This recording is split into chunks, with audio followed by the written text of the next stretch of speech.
আস্তাগফিরুল্লাহ, আস্তাগফিরুল্লাহ, আস্তাগফিরুল্লাহ। হাঁটছি, চলছি, ড্রাইভিং করছি, বাস স্টেশনে অপেক্ষা করছি, ফিলিং স্টেশনে ফুয়েল নিচ্ছি, পড়বো আস্তাগফিরুল্লাহ। কি পড়বো? আস্তাগফিরুল্লাহ। যারা সব সময় আস্তাগফিরুল্লাহ পড়ে তাদের রিজিকের কোনো টেনশন হয় না, রিজিক নিয়ে তাদের আর কোনো চিন্তা থাকে না। আল্লাহ নবী নূহ আলাইহিস সালাম যিনি ওনার জাতিগোষ্ঠীকে বলেছিলেন, ফাকুলতু আস্তাগফিরু রাব্বাকুম ইন্নাহু কানা গাফফারা, তোমরা বেশি বেশি ইস্তেগফার করো, তিনি ক্ষমাশীল। ইস্তেগফার করলে কি হবে? ইউরসিলিস সামা আলাইকুম মিদরারা, রহমতের বৃষ্টি বর্ষণ হবে, তোমাদের জমিগুলো উর্বর হবে। ওয়া ইউমদিদুকুম বিআমওয়ালি ওয়া বানিন, আল্লাহ তাআলা তোমাদেরকে সম্পদে বারাকা দিবেন, সন্তানে বারাকা দিবেন।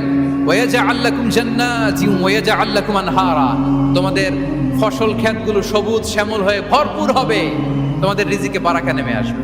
তাহলে আমরা যেন বেশি বেশি ইস্তেগফার করি। বিষ্ণু ইসা ইসলাম বলেছেন, মান লাযামাল ইস্তিগফার